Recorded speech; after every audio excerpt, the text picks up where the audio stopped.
Today we are going deep into revision, which I'm so excited to talk about today because it is such a great topic and I want to explain it in a lot of depth so that you know how to do revision properly. I'm also going to talk about 2 ways to do revision. The first one I'm going to talk about is probably one you don't often hear about in the manifestation community. So I'm going to cover it all. So this might be a long video. I have no idea yet because this is a big video. There's a lot to announce and talk about. The first announcement, look at my hair. For those of you who know me, you know I normally have curly hair, and look at it today, it's totally different. I don't often straighten my hair, but I did, and here we are. So it's still me. It's not Genevieve's evil twin making this video, although it'd be kind of cool if it was. The second thing is that I should probably introduce myself to those of you who do not know me and aren't used to seeing me on your screen with curly hair. My name is Genevieve. I am not Genevieve's evil twin, and I am a manifestation coach. And on this channel, I go very in depth into a lot of the things that sometimes have confused people. Like if you've been in this community for a long time, you've been trying to manifest for a long time, I try to help those people. So if you're one of those people, you have been led to me, and that's great. You are manifesting well that you've been led to me. So there's that. I am excited to announce. So if you are watching this before November 22nd, 2023, I am doing a really big early Black Friday sale. That's actually not even on Black Friday. Obviously, it's ending right before Thanksgiving this year. But I'm excited. I've never really had a sale like this big before. I'm offering 40% off on all of my courses, all 3 of them. And you can even get all 3 if you want, each of them for 40% off if you want.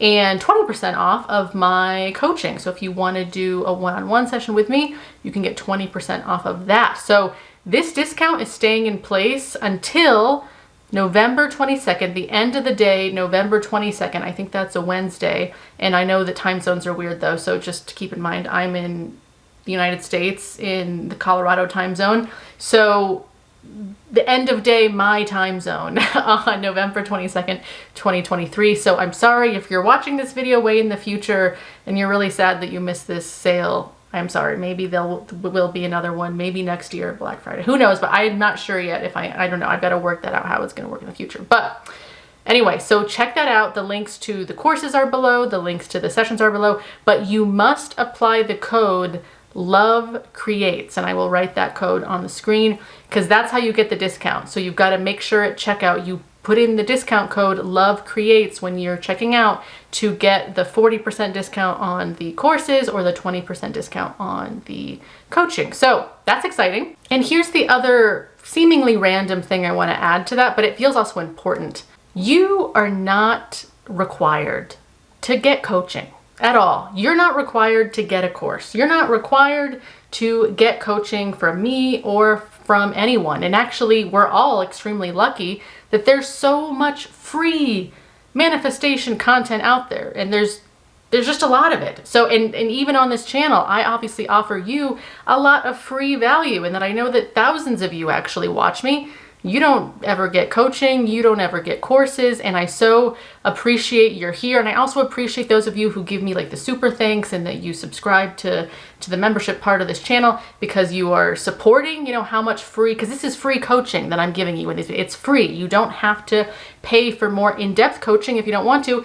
Anyway, I'm saying that because I have noticed something cropping up a little bit. It's not a ton, but just enough. And I know it's totally me pushed out because as I grow, as I become bigger in my identity as a manifestation coach, I am pushing my own upper limits of my own self-worth issues. Like, am I really enough? Am I really that valuable? And I can actively feel right now that coming up for me. And I actually think it's healthy for me to share that because I also think a lot of people think that coaches are just like exalted, amazing people that have everything figured out. And that's not true. We're still human.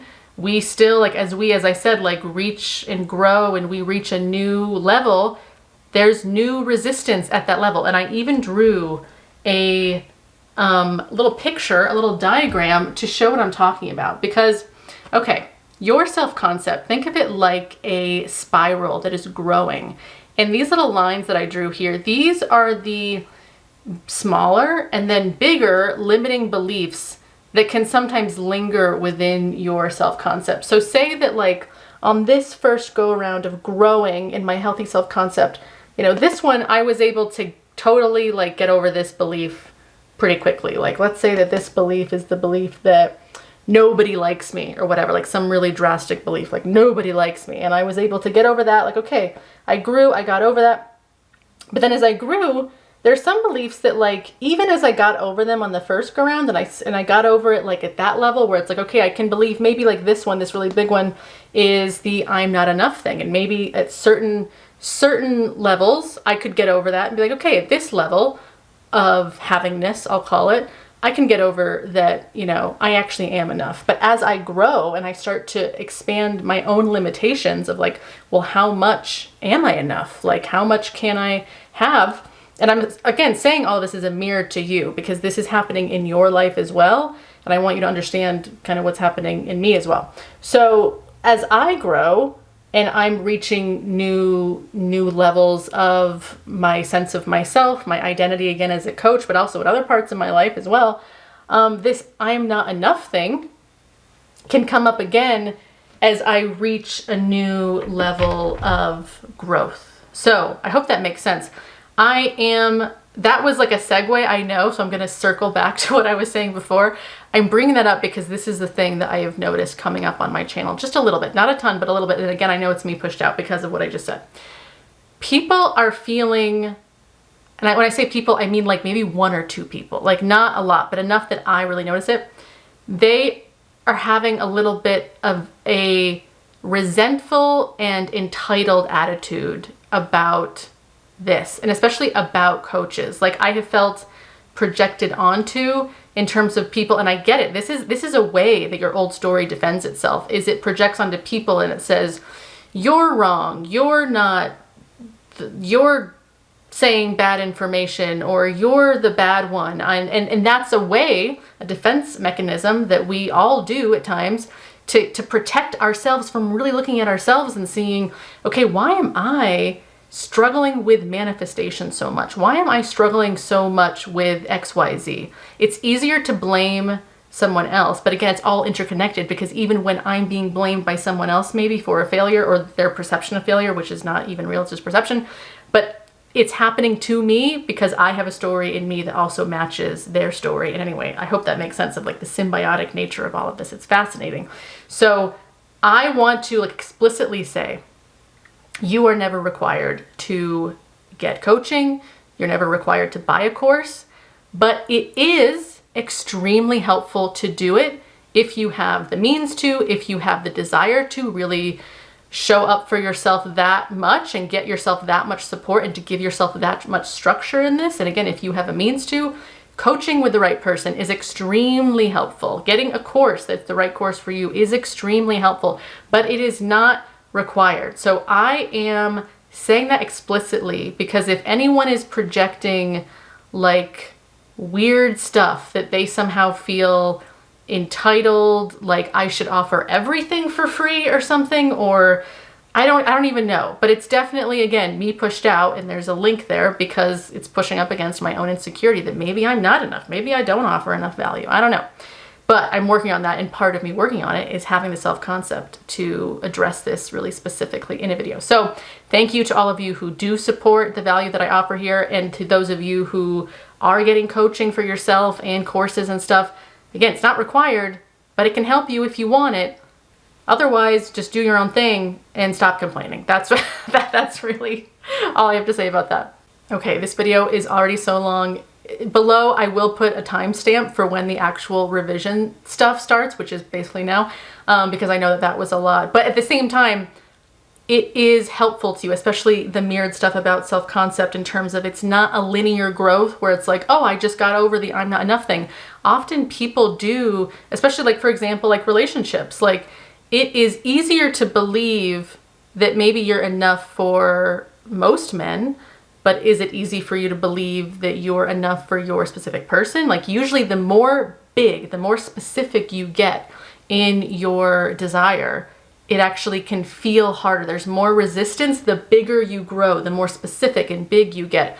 So that's what I mean by this being kind of a spiral. And so if this is happening in your experience where you thought you were over something and it's kind of coming back up as you grow again, that's normal. That's part of this whole thing. That's why your self-concept development is your entire life. Your entire life is the manifestation unfolding in lots of different ways. And it would be boring if it was so simple. Like, I would not like that if it was so simple. I don't know.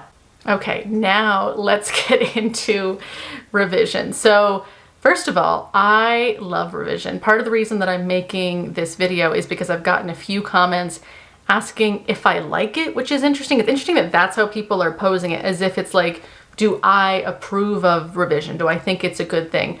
But I also think that's coming from like people asking, do you like it? Do I like it? It's coming from the way that revision has been talked about in unhealthy ways, because here's what I mean by that. I want to remind you that everything that you are doing as a manifester is always about you and your relationship with yourself. The more you're making this about the outcome, the more you're making this about the 3D, the more you're making this about controlling the 3D, changing the 3D, you're more fixated on changing the 3D than you are on changing yourself. That can lead to, especially when thinking of revision in an unhealthy way, because some people are relating to revision in almost like a spiritual bypassy, but also in a, like, I can't face that happened. I can't handle that happened. And so I'm just gonna like revise it. It's coming from this like anxious part that's wanting so badly to fix reality because you have an assumption that you can't handle that reality or that it's too much for you. And so if, like I say, for any technique, if you're doing any technique from an anxious place where it's more about perceptions of the 3D or perceptions of what you can't handle or anxiously trying to fix things or whatever, if you're doing it, anything from that kind of a energy, that kind of a mindset, that kind of a state of being, it will probably backfire and keep you patterned in the version of self that that's freaking out about certain things, that can't handle certain things. If you are interacting with the concept of revision from that place, then it's going to backfire and it's going to be spiritual bypassy and it's not going to work. I'll also say, when it comes to manifesting, it is easy to slip into like a spiritual bypassing kind of relationship to manifesting. And maybe I should make a whole nother video about that because it's kind of a big topic. I am not the kind of coach that would ever encourage you to deny your feelings or even deny your experience of your past realities. If that's not helpful for you, especially when it comes to really big traumas or things that have just like, they're very sensitive and that you need to handle in a sensitive way, I would never ever encourage you to just be like, oh, just pretend that didn't happen and just be positive. Like, I am not that kind of coach. And I think that kind of coaching is potentially or almost always very dangerous. And again, very spiritual, bypassy, and not helpful. So when I talk about revision, this is why I say there's two kinds of revision that I like. And the first kind of revision that I actually think is maybe the most helpful and the least talked about is when you, in your mind's eye, and I guess I should first say, like, what is revision? I haven't even defined that yet because maybe some of you don't even know what revision is. So revision is a technique, I guess you could say, or I like to say practice. Let's say practice rather than technique. But it is a practice of going within and actually revising the way that you experience or experienced certain events or certain people or certain just things in your life. So that's all it is. You are internally repatterning yourself to relate to a person or an event or a thing about you that is historical, and that within time you relate to it as if, oh, that's the past, that happened in the past, and I can still feel how much that past thing is affecting me now, so I'm going to revise it. I'm going to relate to it differently. I'm going to see it differently. I'm going to have different perceptions about it. That is what revision really is meant to be. It's not meant to be this like spiritual bypass, you like just quickly and anxiously pretend that didn't happen and oh my God, fix it. So then you can be positive. Like that's not it. So it really is, you are doing it for you. This is, again, the big reminder. It's not, the more you're not approaching this technique in particular, but really all manifestation, but really this technique in particular, as long as you're approaching it because it's about you wanting to take care of yourself properly, you saying, you know what, I deserve to have a different experience about that thing or about that person. And I'm doing this for me. The irony of that, the paradox of that, is the more you approach it from that kind of a genuine way, where it's not about, oh no, I've got to fix that person and revise that, he never said that because otherwise reality won't change. If you're doing it more about like them, like wanting to revise them, that does not work as well as if you're doing it because it's like, I deserve to feel this way. I deserve to see this in a different way. I deserve to relate to this in a different way, to have different perceptions about this. And the more you're genuinely doing that, the paradox, the irony is that the outside does reflect it more readily, more quickly. But if you're doing it from that anxious place of like, oh no, revise it, it tends to absolutely keep doing what you were trying to revise, because that's still a version of you actually clinging to your anxiety and therefore clinging to the old version of everything. And obviously it backfires on you.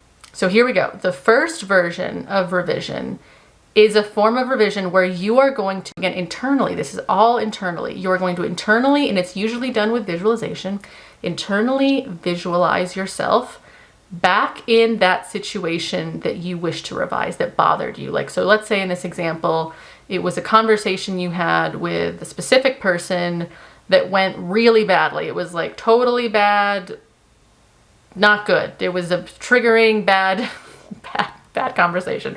So this first version of revision is you're going to internally go back to that conversation and really see yourself back in the body of you in that moment, having that conversation. But here's the thing, in this version of revision, you are not changing the conversation. You're not changing anything about your SP per se, or about what they're saying. Instead, you are changing what you are perceiving about the conversation. You're changing the way you're perceiving yourself within the experience of that conversation. And here's what I mean more specifically. Like if in the original event, the way you're relating to it, is that you were totally insecure, you were saying stupid stuff, you were judging everything you were saying, you were mad at yourself for how you reacted, you wish you could take back everything you said. If that's how you are relating to the original, whatever, event, then in this version of the event, you are still gonna let your SP say whatever they're saying, and you could even technically let yourself still say maybe the stuff that you said, but you're going to relate to it as if like, this is not a problem. Like, I actually feel very secure about the things I'm saying.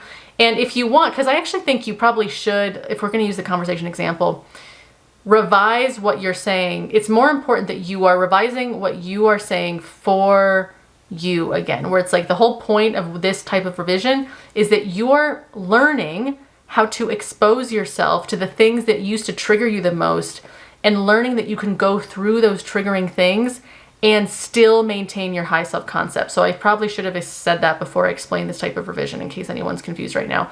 The reason you're not changing them yet in this form of revision, and you are keeping everything the same in terms of the event itself, is still ending the way that it ended before. But the thing we're revising is that you can handle it, that you can relate to it differently, that you can feel yourself in that conversation and suddenly be like, oh, I actually can just sit here and listen to my SP say this stuff and not be triggered. I can feel secure within myself and say what I want to say and know that everything is still working out for me. Like, I can be the version of me that has everything, that has that amazing high self-concept that's not dependent on anything, especially not my SP, because again, the more you're dependent on that person, the more they evade you and don't do what you want. So the more that you're so independent in knowing who you are and that you can have what you want, and then you're speaking from that place, like that's the point of this kind of revision, that you're feeling yourself back in that thing that triggered you, and you're exposing yourself to the same trigger, but you're a different version of yourself. So I hope that makes sense. You can also do revision if you don't like to visualize. You can do it in writing, like scripting. I personally, like, it's not that it's bad, I just don't do scripting a lot. I've never really connected with it. It's never really felt real to me to do scripting. I like to visualize and meditate. So that's how I like to do things. So that's the first kind of revision, and that's the kind that most people don't talk about. But the reason I was saying before that it actually feels like more important is because it is so important for you to neutralize this old story. And by you doing that kind of a revision where it's more about you revising your reaction to that old thing and not so much revising the old thing itself, that is so important for you, because when you neutralize your reaction to that old thing, you no longer give it power in the future, because you've learned, oh yeah, I know how to handle that stuff. Like, even if that did come up, I handle it so well. I've exposed myself so much to the reality in which I can handle anything. I'm not afraid of anything. I don't let circumstances dictate me. And even if there was temporarily an awkward conversation or some crazy weird thing happens, I've practiced being the kind of person that doesn't waver in who I am and knows that I always have what I want and knows that I have like a high self-concept. Like that, I've practiced that. And for a lot of you, I think that's extremely important and something that you're not doing. And that's why you still struggle with manifestation, because you keep making your fulfillment totally conditional on you only feel good if you think you're getting what you want. And then you completely crumble the minute anything suggests, even for a moment, that maybe you're not getting what you want. And you have to get over that, because if that's so painful to be in that kind of very conditional self-concept where you only feel good if you think the conditions are correct. And that's a powerless place to be. And that's why I say that kind of revision I just described is important. So I hope that makes sense. The second kind of revision is the one that's more typically talked about. And that's the one where you go back and you change the entire event. You see it differently. So to go back to the example of the conversation thing, where maybe it's you and your SP, you obviously had a hard conversation. Instead, you're going back and instead you're recreating that conversation to be good. And maybe, but here's the thing, like, and this is why I want you to, this is my version of not doing this in a spiritual bypassy way. I want you to still make it real, like as real as you need to make it, in the sense that the context is still the same. Like, you need the context of whatever the problem was to become resolved. And so let me be specific here and say, so for example, if you want to revise a conversation that went super, super badly, it wouldn't make sense that you would revise it and it would be a great conversation start to finish, if that makes sense, because that doesn't, it's not replacing, it's like the context isn't the same. So instead, you go in and the conversation is still you two. Like, let's say it's you guys addressing an issue. Like, there still is a conversation about an issue between the two of you.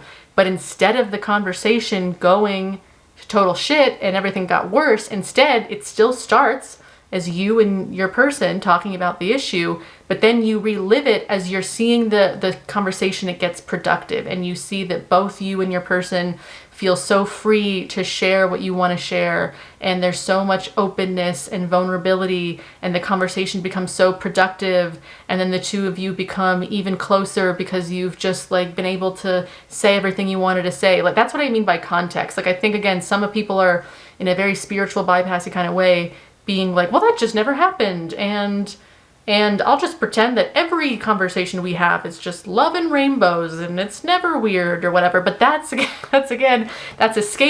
That's not really replacing it, because you have to remember, we're doing this to help our subconsciouses process. And if you're picking stuff that's like too fantastical, like too much like a fantasy, and not contextual enough to actually impress on your subconscious is like, oh, this is real. This is something that I relate to, is like, oh yeah, this is real.